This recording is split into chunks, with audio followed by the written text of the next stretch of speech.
안녕하세요. 교정직 공무원으로 일하고 있는 30대 여자입니다. 교정직 공무원이 무슨 공무원인지 궁금해 하시는 분들이 계실 텐데 간단하게 저는 교도관입니다.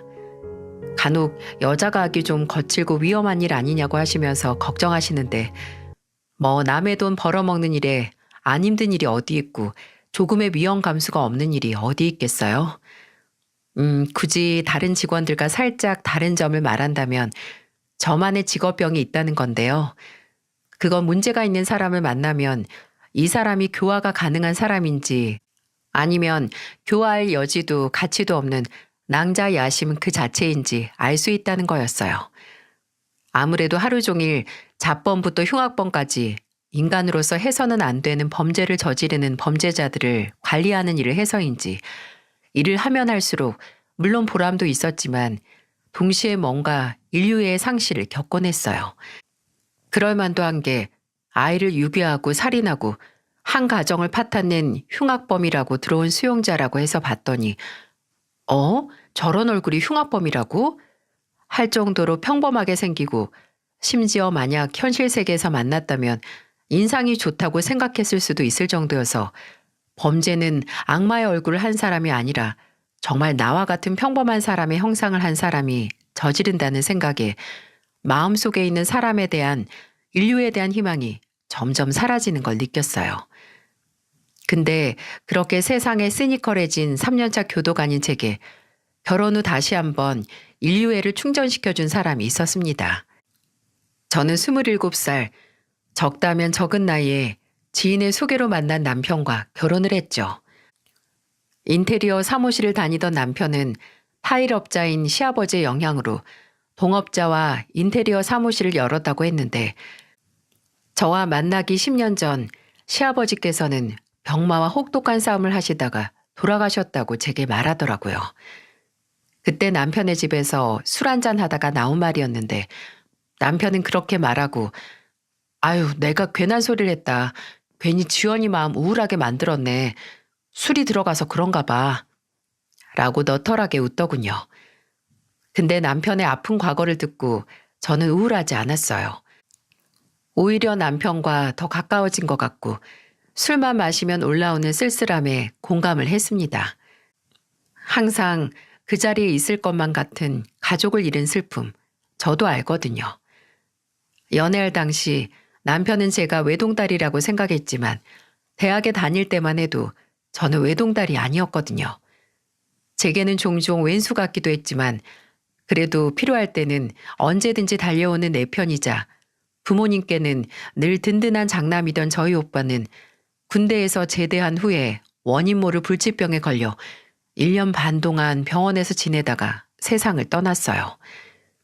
제대를 하고 몇 달도 안 돼서 감기 몸살인 줄 알고 약국에서 약 사다 먹고 버티다가 쓰러졌는데 그대로 의식불명 상태까지 갔었어요. 우리나라에서는 오빠가 앓는 병명이 뭔지 제대로 알 수 없어서 검사한 결과를 외국에 있는 대형 병원과 대학에 보내기도 했지만 알 수 없었죠. 미칠 노릇이었습니다. 도움을 받을 수 있는 의료진도 없는 것도 아니고 그렇다고 병을 치료할 돈이 없는 것도 아닌데도 손을 쓸 방도가 없으니 오빠가 병석에서 천천히 말라갈 때 저도 부모님도 그런 오빠를 돌보며 천천히 말라갔습니다. 오빠는 그해 초겨울 자다가 저희 가족 곁을 떠났어요. 그리고 어머니는 오빠의 죽음 이후 슬픔을 오빠처럼 아픈 사람들을 돌보면서 살겠다고 하셨어요. 오빠를 돌보다 보니 아픈 사람에게 사람의 응원과 관심, 돌봄이 얼마나 필요한지 절절하게 느끼셨다고요. 네 오빠야 엄마 손길 받으면서 갔지만 세상에는 먹고 살기 바빠서 남의 손에 돈 나오는 짐짝 취급만 받다가 외롭게 가는 사람이 얼마나 많겠니. 엄마 남은 시간 동안 그렇게 엄마 관심과 응원 필요한 사람들 돌보다가 갈란다. 그렇게 어머니께서는 요양보호사 자격증을 따 활동을 하셨습니다. 돌보는 환자들을 정말 가족처럼 소중하게 대하셔서 그걸 감사히 여긴 보호자분들께서 집으로 선물도 많이 보내주시고 보너스 같은 걸로 마음을 표현하기도 하셨어요. 저는 늘 오빠가 가면서 엄마에게 슬픔을 잊고 앞으로 살아갈 삶의 이유를 선물해 줬다고 여겼습니다. 아무래도 비슷한 아픔을 겪었으니 상견례 때도 양가가 만나 식사를 하고 대화를 하는 동안 뭔지 모를 동질감에 서로 편안하게 대화를 나눌 수 있었어요.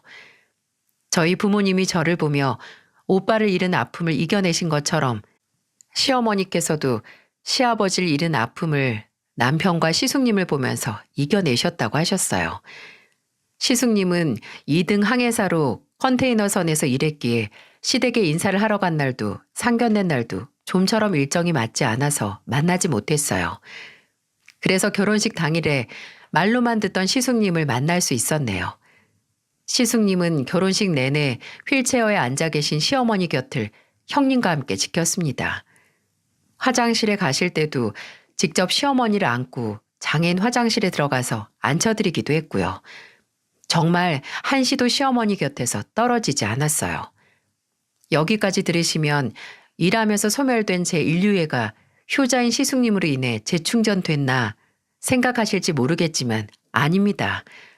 결혼 후 제 인류애를 충전시켜준 사람은 따로 있었어요. 바로 효자인 시숙님과 결혼한 형님이었어요. 형님은 저희 어머니 이후로 제 인생에 있어서 영웅 같은 존재이자 평생 존경할 수 있는 그런 사람이었어요. 형님은 시숙님과 결혼 후 시어머니를 모시며 항해 일정으로 바다에 나간 시숙님 대신 시어머니를 모시며 며느리 노릇 그리고 딸 노릇을 했습니다. 그리고 형님은 본인의 가족뿐만 아니라 다른 사람들을 챙길 줄 아는 그런 사람이었어요. 저는 저희 형님처럼 착한 사람을 본 적이 없었네요. 형님은 집에서 시어머니를 돌보는 시간 외에는 밖에서 수많은 사람들을 돌보는 봉사를 했습니다.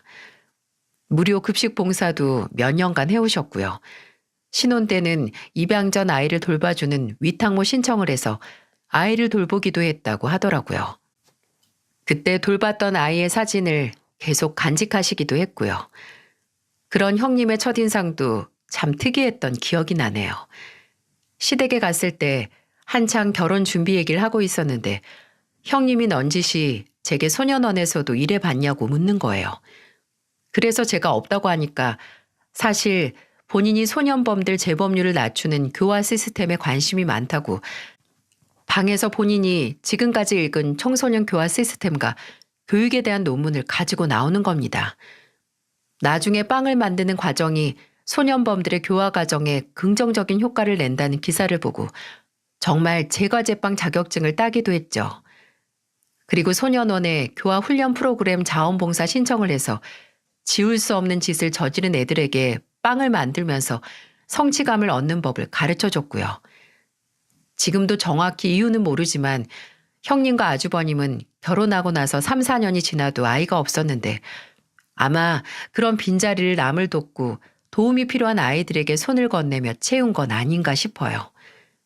저도 그런 형님에게 정말 의지를 많이 했는데 제게는 부족한 긍정적이고 기분 좋은 에너지가 뿜뿜 흘러나오는 형님과 같이 있으면 괜히 저도 좋은 사람이 되는 것 같았거든요.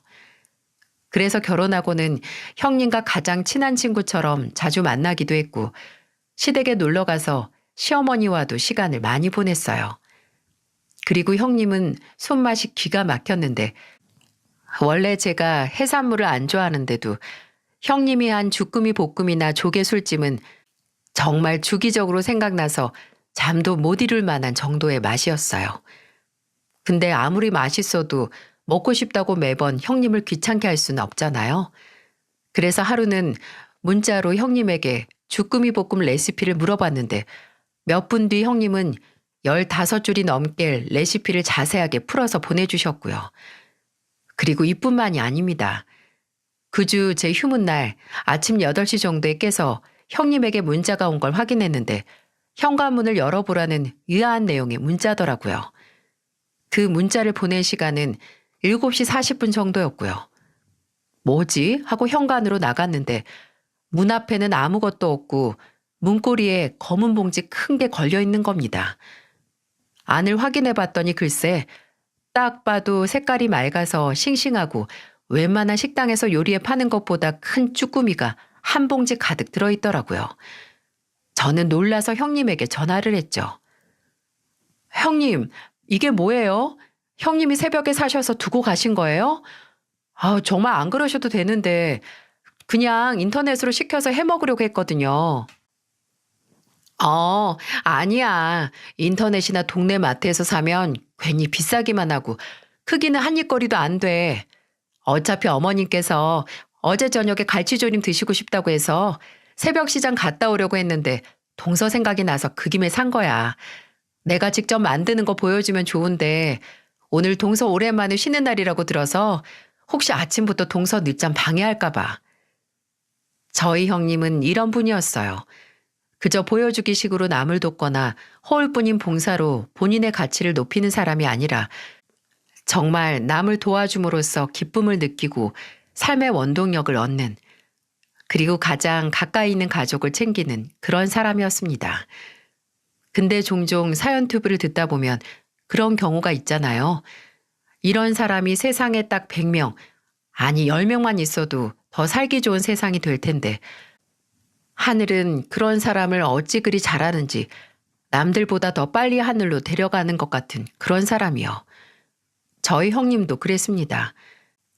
형님은 저와 가족이 되고 3년이 지나기 전 겨울 음주운전 뺑소니 사고로 인해 목숨을 잃었어요.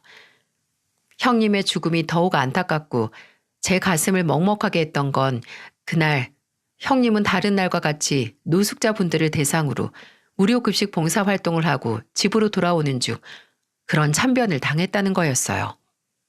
시숙님도 그날은 항해 일정이 없어서 3주 휴가를 받아 시댁에 계셨는데 시숙님과 시어머니가 있는 집에 가다가 저녁 8시에 음주운전 차량에 치여 그 자리에서 즉사하셨어요.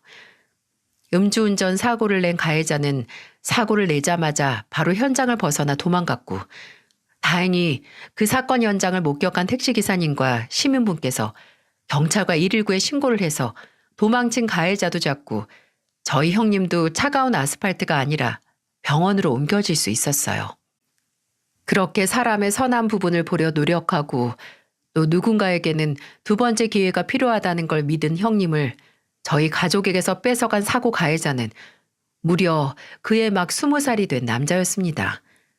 그 초저녁에 술 마시고 운전대를 잡았다가 천사 같은 우리 형님을 그렇게 만든 거죠.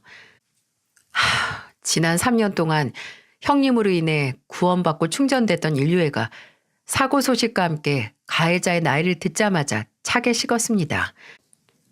병원에서 시신을 운구받고 형님의 장례식 입간식 때 시숙님은 나무간에 잠자듯 누워있는 형님의 손을 세게 잡지도 못하고 울면서 말씀하셨죠. 오늘은 가지 말라고. 추우니까 그냥 집에 있자고 할걸. 내가 말릴걸. 미안해 민주야. 미안해. 제발. 내가 잘못했으니까 한 번만 눈 좀 떠줘. 너 이렇게 가면 나 정말 어떻게 살아야 해. 민주야. 민주야. 시어머니도 사고 날 생채기가 남은 형님의 피부를 떨리는 손으로 쓸며 민주야, 민주야 일어나봐라 민주야, 민주야 하고 하염없이 형님을 부르셨지만 형님은 2번 다시 눈을 뜨지 못했습니다. 형님이 사라진 시댁의 분위기는 그야말로 초상집. 아니, 초상집이라고 할 수도 없이 우울하고 적막했어요. 시어머니는 며칠 알아누우셨고 음식을 아예 거부하셨어요. 가슴이 답답해서 넘어가질 않는다고 하시면서요.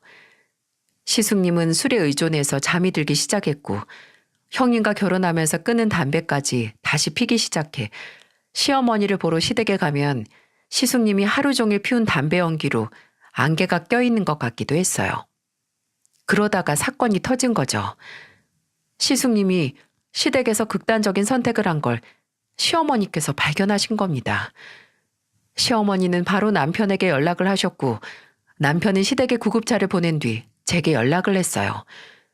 다행히 시숙님은 제때 병원으로 이송돼서 목숨을 건질 수 있었지만 하루 정도 의식을 찾지 못하고 3일 정도 병원에 입원을 해야 했었죠. 시숙님이 정신을 차리지 못하고 있을 때 제가 시댁에서 시어머니를 모시고 병원에 갔는데 시어머니는 눈을 뜨지 못하는 시숙님을 차마 야속하고 미워도 때리지 못하고 바닥에 주저앉아서 아이처럼 엉엉 우셨어요. 야, 이 나쁜 놈아. 너마저 이 애미 떠나면 이 애미는 어떻게 살라고. 민주가고 너까지 가면 이 애미한테 죽으라고 하는 거나 다름없어. 어떻게 부모 가슴에 이런 대못을 박아. 이런 대못을.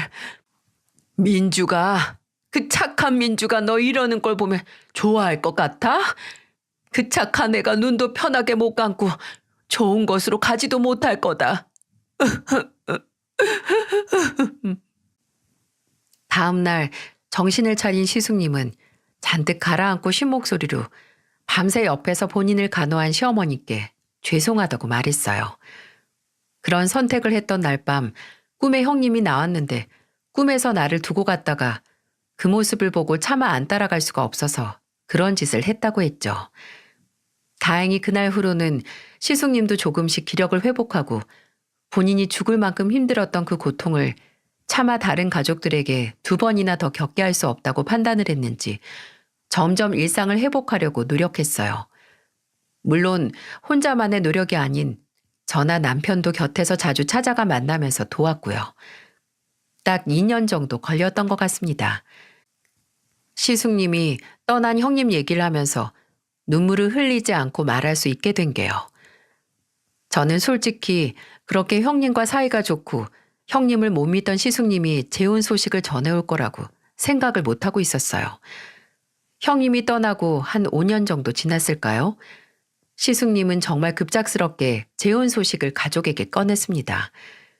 저와 남편은 축하를 하면서도 좀 당황스러웠고 시어머니께서야 말할 것도 없이 기뻐하셨죠. 평생 떠난 아내를 그리워하면서 혼자 살 것 같은 내 아들이 또다시 제 짝을 만나서 새로운 행복을 찾는다고 하니까요. 형, 일단 어디서 만났는데? 그 여자는 형이 초혼 아닌 건 그 집에서 알아? 당연히 알지. 나 힘들 때 그 사람이 얼마나 위로를 해주고 의지가 됐는데. 나이는요? 뭐 하는 사람이에요? 나보다 8살 어리고요. 그리고 그냥 식당에서 서빙 일 하고 있어요. 뭐 이렇게 말로 하는 것보다 조만간 날 잡아서 소개시켜 줄게요. 그래, 그래. 나는 뭐든 다 좋다. 우리 아들만 행복하게 해준다면 뭐든 좋아. 아유, 잘 됐다, 잘 됐어. 그때 저나 남편은 묘하게 미심쩍은 대화를 의심했어야 했습니다. 그래도 일단 시숙님이 웃으면서 다시 행복이라는 말을 하니 꼬치꼬치 더 캐물을 순 없고 새로 우리 가족이 될 형님을 만날 날을 기대했죠. 그리고 형님이 시댁으로 인사를 드리러 온 날 당황할 수밖에 없었습니다. 아니, 사람이 연애를 하는 상대는 어느 정도 스타일이 통일이 되잖아요. 뭐 세상 화려하고 이국적인 사람만 만나 연애를 하던 사람이 다음에는 순하게 생긴 두부상의 사람을 만나는 게 일반적이지 않듯이 어느 정도 비슷한 사람을 만난다는 거죠. 근데 시숙님이 데려온 형님은 먼저 떠난 형님과는 완전 정반대의 타입이었다는 거예요. 예전 형님은 원체 스타일이 수수하고 깔끔하셨어요. 촌스러운 건 아닌데 염색도 안 하셨고 늘 잘 어울리는 단발머리에 무채색의 니트나 바지를 자주 입어서 오히려 더 세련된 느낌을 줬었죠. 근데 처음 만나게 된 형님은 와, 저는 그렇게 얇고 높은 키리를 신는 사람을 오랜만에 봤습니다. 걷다가 잘못해서 삐끗하면 발목 바로 아작날 높이의 키릴과 앉는 것도 불편해 보이는 짧은 치마에 밝은 갈색으로 물들인 긴 머리를 2배로 부풀려 말고 왔더라고요. 아니, 아무리 사람 취향이 바뀐다지만 이 정도로 바뀔 수가 있나요? 또 의아했던 점은 그래도 30 중반인데 아예 모아둔 돈이 한 푼도 없어서 결혼 준비를 모두 시숙님 돈으로 한다는 것과 또 결혼식이 초혼인 사람이 무조건 가까운 친인척만 불러서 작게 식을 올린다고 한 것도 신기했어요. 근데 뭐 이런 문제들은 좀 고개가 갸웃하다 뿐이지 그러려니 하고 넘길 수 있는 문제였죠. 오히려 시어머니는 먼저 결혼식을 조촐하게 한다는 형님을 입이 마르고 닳도록 칭찬하셨어요. 재혼인 시숙님을 배려해서 평생 한 번뿐일 수 있는 본인 결혼식을 포기한다고요. 정말 제가 뭐라 설명할 수 없는 느낌을 받은 건 바로 상견례 자리였어요. 분명 형님도 형님의 부모님들도 웃고 좋은 이야기만 하고 있긴 한데 이상하게 저 셋이서 연극을 하고 있는 것 같다는 느낌을 지울 수 없더라고요. 마치 대본을 읽는 것처럼 계속 같은 말만 되풀이하고요. 그리고 그 세 명이 연극을 하고 있다는 느낌이 든 게 가족이지만 얼굴에 닮은 구석 하나 없는 겁니다. 왜 부부도 오래 살다 보면 얼굴이 닮는데 그 사이에서 태어난 자식은 조금이라도 부모 얼굴에서 닮은 곳 하나 가지고 태어나야 하잖아요. 뭐 몇 명에 한 번꼴로 안 그런 가족도 있다지만 저는 어쩐지 형님 가족에게서 이질적인 느낌을 지울 수 없었어요. 근데 그건 제가 괜히 그렇게 느낀 게 아니었네요. 시숙님이 재혼하고 나서 1년도 지나지 않았을 때 시숙님 내외와 합가해서 살기 시작한 시어머니께서 제게 SOS 메시지를 보내기 시작하셨거든요. 그때가 시숙님이 해외 일정으로 2달 연속으로 항해를 나가셨을 때였어요. 재혼하고 처음으로 장기 항해를 하게 된 거죠. 물론 처음에는 그게 도와달라는 신호인지 알지 못했습니다. 이상하게 시어머니께 연락이 자주 오기 시작했어요. 전화보다는 메시지가 많았는데 제게 오늘 바쁘냐, 당직이냐, 언제 쉬냐, 시간 되면 좀 와서 얼굴 좀 보자라는 문자를 보내시더라고요. 저야 시어머니께서 혹시 무슨 일이 있나 내가 보고 싶나 싶어서 시간이 되면 바로 시댁으로 날아갔고요. 그 해에 제가 임신을 해서 출산휴가를 받은 터라 평소보다도 더 자주 찾아가긴 했네요. 근데 이상하게 제가 갈 때마다 형님이 저를 귀찮아한다는 느낌이 오더라고요. 이게 그저 제 착각이 아닌 게 제가 갈 때마다 또 왔어요? 동서, 배가 그렇게 나왔는데 잘 돌아다니네요? 라는 말을 했거든요. 뭐 시숙님은 바다에 나가도 형님도 시어머니와 함께 생활하는 공간이니 제 방문이 신경 쓸 거라고 생각은 합니다. 그래도 어쩌겠어요. 시어머니께서 저를 부르시는데요. 그래서 형님에게 그러게요. 어머님이 이상하게 형님하고 같이 살게 된 후로 저를 부쩍 찾으시네요. 며느리들이랑 셋이서 있는 게 좋으신가 봐요. 라고 대답했죠.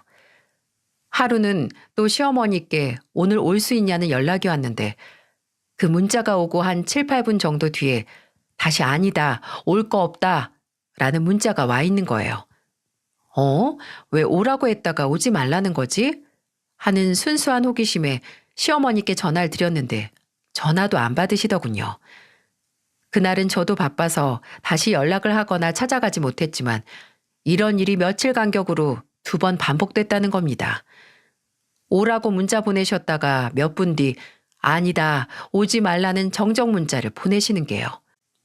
처음이면 그러려니 하는데 3번이라 저는 이상한 느낌을 감추지 못했습니다. 그리고 다음 날 미리 연락 없이 시댁에 찾아갔죠.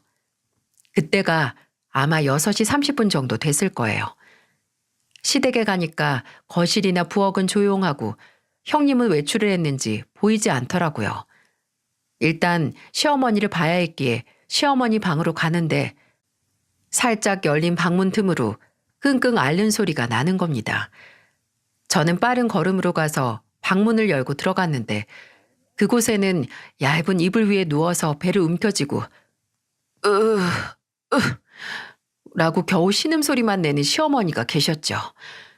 저는 웅크린 시어머니를 안고 어머님, 어머님, 제 말 들리세요? 왜 그러세요? 배가 아프세요? 라고 물었습니다. 근데 한참 그렇게 앓는 소리만 내던 시어머니가 눈을 떠 제 얼굴을 보더니 전혀 예상치도 못한 말을 하시는 게 아니겠어요? 지원아, 나 배가 너무 쓰리고 고프다. 뭐든 좋으니까 뭐 좀 먹을 것 좀 줘라. 아니다, 지원아, 나 좀 데려가라. 나 좀 데려가서 같이 살아. 충격적이었어요. 저는 최소한 맹장이나 위경련이라고 생각을 했어요. 근데 당장 돈이 없어서 쌀이 없는 집도 아닌데 시어머니께서 배가 고프다고 알아 누워 계신 거였다니요. 분명 제가 열흘 전에 시댁에 왔을 때는 이 정도가 아니었는데 시어머니는 눈에 띄게 살이 빠져 있었고 심지어 몸을 좀 만져보니 몸의 근육도 상당히 빠져 있는 것 같았어요. 저는 황당함과 충격을 숨기지 못하고 시어머니께 혹시 마지막에 뭐 드셨냐고, 언제 드셨냐고 물었습니다. 시어머니는 다 마른 입술을 겨우 움직여서 어제 아침에 누룽지탕 드신 게 전부라고 하더라고요. 그놈의 누룽지탕, 한쪽 다리가 불편하시긴 해도 지팡이 없이 조금은 보행도 가능하신 분이 밥을 못 먹은 탓인지 근육이 빠진 탓인지 아예 거동도 못하고 줄인 배를 부여잡고 바닥을 기어다니고 계셨던 겁니다. 제가 시어머니를 제대로 누이고 나서 평소에도 이러냐고, 원래 형님이 이렇게 어머님만 두고 외박을 하냐고 물으니 시어머니는 한참을 가만히 계시다가 몇 번 입술을 달싹거리셨어요. 근데 그때 무슨 타이밍인지 밖에서 현관문 열리는 소리가 들리더니 형님이 집에 온 겁니다. 형님은 거실을 가로질러 가다가 문이 열린 틈으로 저를 보더니 이내 표정을 싹 굳히고 들어와 수화 붙이더라고요. 뭐야? 동서 또 왔어요? 형님은 이제 오세요? 외박하셨다면서요. 어머님이 어제 아침부터 그 누룽지탕 빼고 드신 게 없대요. 아니 외박을 할 거면 전화제 남편한테 말이라도 해주시던가요. 그럼 저희가 와서 어머님을 챙기잖아요. 아니, 난 외박도 못해요? 나는 고작 맏며느리란 이유로 외박도 못하고 집에서 어머님만 보면서 살라 이거예요? 어머님 밥 다 준비해놓고 하루 잠깐 비운 거예요. 어머님이 요새 제 식단이 싱겁네 뭐네 하시면서 편식을 하셔서 괜히 더 안 드시고 시위하시는 거라니까요. 어떻게 내 말 그렇게 꽈서 듣는지 모르겠는데 분명히 말했죠. 그 전에 저희한테 언질이라도 줬으면 저희가 와서 어머니 이 지경 될 때까지 놔두지 않았을 거라고. 그리고 뭐 시위요? 밥은 고사하고 어머님 지금 병원에 가셔야 할 상황이라고요. 그래서 이렇게 왔잖아요. 어머님한테 밥을 드리던 병원에 모시고 가든 알아서 하려고 지금 집에 왔는데 왜 사람을 이렇게 몰아가요? 아, 저녁 7시 넘어서 저녁 식사나 병원에 모시고 갈 생각을 했다고요? 됐고요. 제가 어머님 응급실이든 모시고 갈 테니까 형님은 외박하느라 힘들었을 텐데 집에서 푹 쉬어요. 네?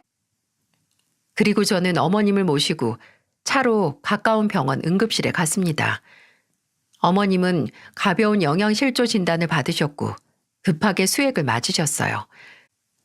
그때 저는 더 이상 가만히 있어서는 안 된다고 생각을 했습니다. 형님이 가족으로 들어온 이후 미심쩍은 기분과 눈앞에 자잘한 증거들을 더 이상 그냥 넘길 수 없었어요. 그래서 수액을 맞으며 주무시다가 깬 시어머니께 물었어요. 형님이 언제 외출을 나가고 평소에 나가면 몇 시에 나가서 몇 시에 들어오냐고요. 시어머니는 형님은 거의 매일 외출을 하는데 오후 5시에 나가서 7, 8시에 들어올 때가 가장 많다고 하더라고요. 그리고 저는 시어머니께 왜 좀 더 빨리 형님이 저러는 거 말하지 않았냐고 하니까 시어머니는 다 기어들어가는 목소리로 큰아들도 안 믿어줬는데 너나 작은 애도 안 믿어줄 것 같았다 라고 하시더라고요. 그 말씀에 화도 나고 마음이 아파서 그냥 그 자리에서 사라져버리고 싶었네요. 저는 일단 작전을 세웠습니다. 며칠 뒤 저는 형님이 없는 시간에 맞춰 시댁으로 찾아갔어요. 인터넷으로 산 소형 카메라를 들고 말이죠. 그리고 그날 시어머니 방, 정확히는 TV가 놓인 서랍장 위에 안 보이게 숨기고 시어머니의 식사를 챙겨드린 뒤 집으로 돌아왔어요. 혹시 제 예상처럼 형님이 시어머니에게 가정폭력에 가까운 가혹행위를 하고 있다면 단 하루만 지나도 증거가 그 카메라에 모일 터였으니까요. 저는 며칠 뒤 다시 형님이 없는 틈을 타 시댁으로 갔습니다. 카메라를 회수하고 다시 시어머니와 함께 식사를 한 뒤 집으로 돌아왔죠. 왜 그런 거 있죠? 분명 90% 이상 예상을 했는데 막상 내 예상이 적중한 결과를 봤을 때 씁쓸함. 차라리 내가 헛다리를 짚어서 과민 반응을 한 거고 괜한 걱정을 했던 게 더 나았을 그런 경우 말입니다. 이것도 딱 그랬습니다. 집으로 돌아와 노트북으로 소형 카메라에 찍힌 영상을 확인했을 때 심장이 두근거리는 소리가 제 귓가에 들릴 정도로 크게 뛰었어요. 고작 그 며칠 동안 시어머니는 그 방 안에서 맏며느리에게 인간 이하의 대접을 받아야 했습니다. 지금도 차마 그 기억을 떠올리면 눈에 열이 몰리고 손이 떨려서 글로 표현하는 것도 힘드네요. 그나마 짧게 설명을 하자면 형님은 마치 수용자에게 식사를 넣어주듯이 트레이에 밥그릇 하나 딸랑 올려서 시어머니에게 식사를 드렸습니다. 심지어 그것도 하루에 2번뿐이었어요. 그 그릇 안에 뭐가 들었는지 말 안 해도 이제 여러분도 아시겠죠? 그 빌어먹을 누룽지탕이 들어있었을 겁니다. 그러다가 시어머니가 식사를 더 달라고 하면 형님은 앙칼진 목소리로 노인네가 도통 배불러 하질 않는다. 내가 식모냐 작작 먹으라는 폭언부터 한 화면에서는 시어머니가 아예 주방으로 직접 가셨나 봐요. 형님이 시어머니 팔뚝을 움켜쥐고 거동도 제대로 못하는 분을 질질 끌고 방 안으로 들어오더니 바닥에 내팽겨치는 겁니다. 그리고 왜 주방에 와서 괜히 일을 만드냐, 밥에 불만이 있으면 나가서 살라고 소리를 고래고래 지르더니 문을 쾅 닫으며 나가는 게 아니겠어요? 몸 안에 피가 부글부글 끓어오르는 것 같았습니다. 그날 저녁 저는 그 증거들을 남편에게 보여줬고 눈이 뒤집힌 남편은 당장 가서 가만히 안 두겠다고 일어났어요. 근데 저는 그런 남편을 붙잡고 말했습니다. 3일 뒤에 아주버님이 한국 도착해서 집에 오는 날이니까 다 같이 있을 때 가서 말하자고요. 그날 전까지는 제가 근무 시간 제외하고는 시댁에 가서 어머님이랑 시간을 보낼 테니 조금만 참자고 말이죠. 저는 시숙님이 오기 전 3일 동안 형님의 눈총을 받으며 시댁에서 시어머니와 함께 있었어요. 그리고 시숙님이 돌아온 날 시숙님에게 오랜만에 얼굴 봤으니 남편도 불러서 다 같이 저녁이나 먹자고 했어요. 옆에서 형님은 입을 삐죽거리면서 뭐하러 그러냐고 했지만 시숙님은 곧바로 좋다고 했죠. 그리고 저는 시댁 식구들과 함께 퇴근하고 시댁으로 올 남편을 기다렸습니다. 아니 정확히는 남편이 들고 올 증거 영상이 담긴 노트북이었죠. 분명 남편과 저는 그날 시댁에 오면 차분하게 증거 영상을 보여준 다음에 형님에게 가정폭력과 폭행으로 고소를 하겠다고 하고 시숙님에게는 이 여자와 이혼을 하지 않는다면 우리가 시어머니를 모시고 살 것이며 시숙님과도 연을 끊겠다. 그 말을 하려고 했어요. 근데 시댁에 들어오자마자 남편은 저와 상의한 내용을 모두 잊고 바로 형님에게 다가가더니 정말 거실이 울릴 정도로 짝소리가 나게 뺨을 올려붙였습니다. 참지 못한 거죠. 제 곁에 있던 시어머니도 놀라서 입을 못 다무셨고 아무것도 모르는 시숙님은 벌떡 일어나 남편과 형님 사이를 막아서며 고함을 질렀죠. 야, 너 지금 이게 뭐 하는 짓이야? 네가 왜 형수를 때려? 형은 모르면 가만히 있어. 아니, 형은 모르는 게 죄야. 아무리 배 위에서 지내는 시간이 많다고 해도 본인 집 지붕 아래서 일어난 일을 몰라? 그것도 우리 어머니한테 일어난 일을? 그게 무슨 소리냐고, 제정신이냐고 따지는 시숙님에게 저는 남편에게 건네받은 노트북을 켜서 들여보였습니다. 노트북 화면에서는 제가 찍은 증거 영상이 나왔고 그 영상을 보던 시숙님의 얼굴은 새파랗게 질리다가 나중에는 시뻘겋게 달아올라 부들부들 떨기 시작했어요. 시숙님은 뒤에서 본인 얼굴만 감싸고 있던 형님 손목을 잡아 붙들더니 물었죠. 당신, 이게 다 뭐야? 여기 영상에 나온 게 다 진짜야? 말해, 내가 묻잖아. 내가 집에 없는 사이에 대체 무슨 짓을 저지른 거야? 내가 뭘. 당신, 나 못 믿어? 딱 봐도 동서가 나 음해하려고 조작해서 찍은 거잖아. 넌 누굴 병신으로 아냐? 이게 어떻게 조작이야? 다 네가 형 눈피해서 우리 어머니 학대하고 지가 집주인인 척 폭군짓 한 거잖아. 이 미친 인간아. 저기요, 서방님. 말 좀 가려서 하세요. 저 서방님 어머니 모시고 사는 사람이에요. 서방님이나 동서가 모시고 살기 싫어서 저한테 떠넘긴 어머님 건강까지 생각해서 살뜰히 모시고 산 게 바로 저라고. 아! 형님은 마지막 말을 끝내지 못하고 시숙님의 손에 머리채가 붙들려 방바닥으로 내팽개 쳐졌습니다. 거기서 끝나지 않고 시숙님은 잡은 머리채를 잡아 흔들며 울분에 찬 소리를 질렀어요. 네가 어떻게 나한테 이래? 어떻게 나한테? 네 과거 다 잊고 같이 새 출발하자고 결혼해서 사는 나한테, 그리고 너 가족으로 품고 누구보다 이뻐한 우리 어머니한테 어떻게 이러냐고. 네가 사람이야? 네가 그러고도 사람이냐고.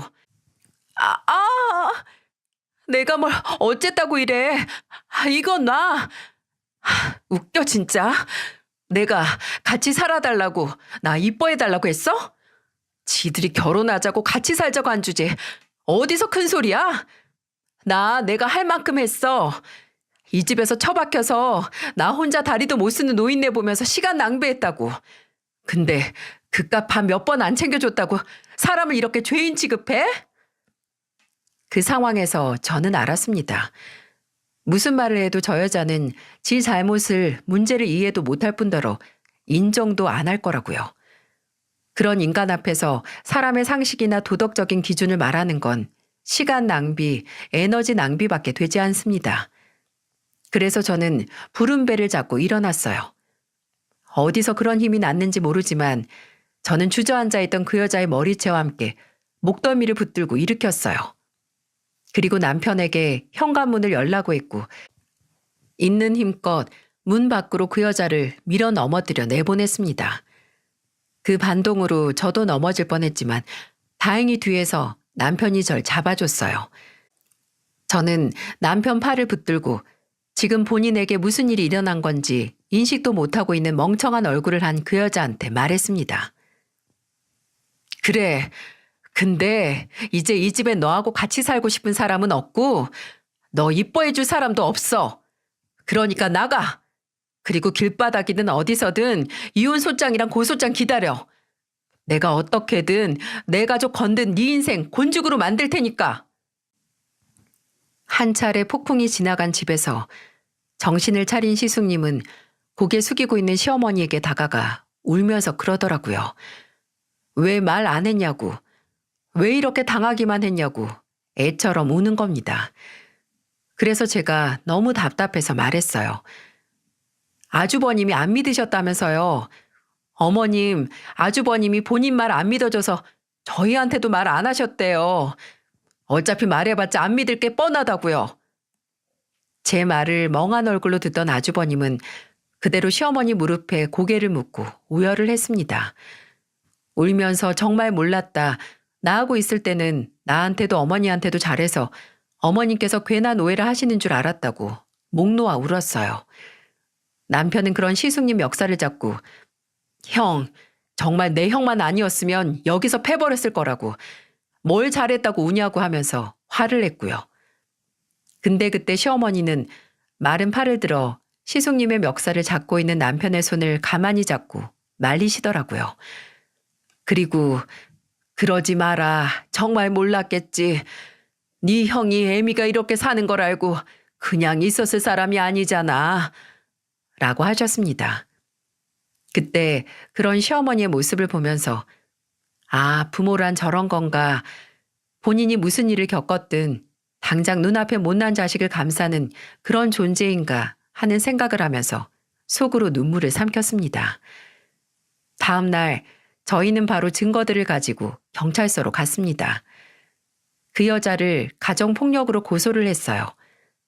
근데 웃긴 게 이 과정에서 이 여자가 저희에게 알린 친정집 주소가 틀렸다는 걸 알 수 있었어요. 소재지를 알아야 하는데 아예 그 여자가 본인 친정이라고 했던 집에는 사돈 어른이나 사부인이 살고 있지 않았다는 거죠. 심지어 그 사람들이 진짜 부모님이 아니라는 것도 나중에 알게 됐습니다. 그래서 경찰에서 그 여자의 소재지를 알아내는 것도 오래 걸렸어요.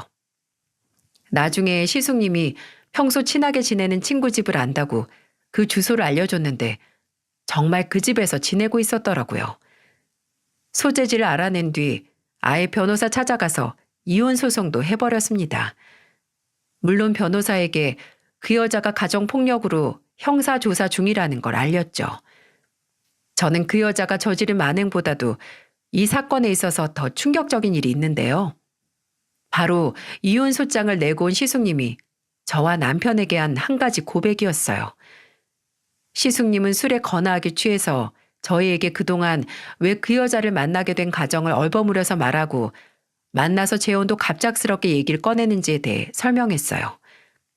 근데 숨겼던 이유가 확실히 있더라고요. 시숙님과 그 여자가 만나게 된 곳은 바로 술집이었고 그냥 술집도 아니고 도우미가 나오는 술집에 시숙님이 간 술집에서 만난 도우미가 바로 그 여자였다는 겁니다. 나도 솔직히 너무 쪽팔리다. 재수 씨, 내가 재수 씨 보기도 곧 있으면 태어날 우리 조카 보기도 너무 창피해요. 근데 내가 너무너무 외로웠어요. 너무 외롭고 힘든데 그때 내 손 잡아주고 위로해주고 했던 게 혜빈이 걔였어요. 누구보다도 가장 따뜻하게 날 안아주는데 내가 어떻게 마음이 안 가요. 그래도 결혼해서 과거 다 잊고 같이 살면 아무 문제 없을 거라고 했는데 내가 등신이지. 내가 등신이야. 형이 그냥 등신이야? 이 한심한 인간아. 고작 외롭다고 술집 여자 만나서 결혼하고 가족들, 특히 어머니한테 이런 불효 저지를 거면 차라리 콱 죽어버려. 남들은 그런 외로움 안 느끼고 사는 줄 알아? 고작 외롭다고 이런 일을 일으켜? 맞아요, 아주버님. 아주버님 진짜 너무 한심하고 심지어 너무 서운하려고 하네요. 아주버님 힘들고 외로울 때 혼자였어요? 어머님도 있었고 이 사람도 있었고 저도 있었는데 가족들 품은 그렇게 모른 척 하더니 고작 달려가서 안긴 품이 술집 여자 품이었다? 진짜 너무 실망이네요. 맞아요, 맞아. 재수 씨 말이 다 맞아요. 내가 진짜 죽일 놈이죠. 진짜 나도 내 자신이 너무 한심해서 진짜 미쳐버릴 것 같아요. 당장 그 자리에서 남편과 함께 신세한탄하는 시숙님을 옆에 있는 뭐든 집어들고 매타작을 하고 싶었지만 우는 애한테 떡은 못 줄 망정 때릴 순 없었죠. 심지어 그 시기에 시숙님은 정말 보기 힘들 정도로 사람이 위태로워 보였고 시어머니 얼굴만 봐도 바로 눈물을 터뜨릴 정도로 괴로워했거든요. 시숙님이 한심한 선택을 한 건 맞지만 그래도 이 사건의 주범은 따로 있었기에 어떻게든 실수를 만회하고 반성하는 시숙님을 신경 쓸 필요는 없었습니다. 그리고 그 사건의 주범은 안타깝게도 저희가 원하는 만큼의 엄벌은 받지 못했어요. 물론 이혼 소송을 당하고 시어머니께 폭력을 저지른 게 입증이 돼서 위자료나 재산 분할금 하나 없이 집에서 맨몸으로 내쫓겨야 했지만 형사소송은 생각만큼 결과가 나오지 않더라고요. 왜 뉴스 기사 사회면을 보면 글을 읽는 것만으로도 화가 날 때 있잖아요. 특히나 당장 사형을 시켜도 모자란 흉악범에게 판사가 재판 결과를 발표할 때 다만 이라는 말을 덧붙이며 말도 안 되게 형을 감소시켜주는 거요. 그 여자도 그랬습니다. 혐의는 인정하나 다만 초범이고 이 여자가 변호사를 써서 불면증과 우울증으로 인한 심신미약 상태를 주장해서 그 여자는 실형은 받지 않고 집행유예로 절감을 받았습니다. 저희 가족은 분노했죠. 당장 저희 시어머니가 거동도 못할 정도로 약해지시고 이제는 대인기피증까지 생겨서 외출도 못하시는데 그 여자는 고작 집행유예를 받고 풀려나 자유롭게 산다고요? 우리나라가 아무리 치안이 좋다고 한들 정말 강력한 처벌이 필요할 때 가해자를 위한 온갖 변명을 붙여가며 솜방망이 처벌을 하면 무슨 의미가 있나요? 더 억울했던 건 그 여자가 2년도 안 되는 결혼 생활 동안 시숙님에게 가져가서 쓴 돈이 무려 2억에 다다랐다는 겁니다. 그 여자가 명품 중독에 심지어 외제차도 뽑았거든요. 남편은 이 사실을 알고 2차 멱살을 잡았네요. 당장 돈을 돌려받을 방법이 없어서 뒷골이 당겼지만 그래도 다행히 제가 그 여자를 급하게 그 집에서 내쫓는 바람에 차나 지가 산 명품 가방, 옷, 신발을 챙겨서 나가지 못했다는 거죠. 저는 시숙님에게 말해서 그 여자가 그렇게 사랑한 명품들과 차를 팔아버리자고 했어요. 그래서 남편이 중고차 사이트에 알아본 뒤에 차도 진짜 팔아버리고 제가 중고 어플에 명품들 몽땅 빨리 팔리게 저렴한 가격에 내놔서 고작 3주도 안 되는 시간 동안 다 팔아버릴 수 있었어요. 정말 다행이었죠. 2억이라는 돈에 비하면 푼돈이지만 그나마 그거라도 건졌고 또 이혼 소송 중에 지 물건 찾으러 왔다고 시댁으로 온 그 여자가 본인이 그렇게 사랑한 명품과 외제차를 다 팔아버렸다는 걸 알았을 때 반응이 진짜 웃겼거든요.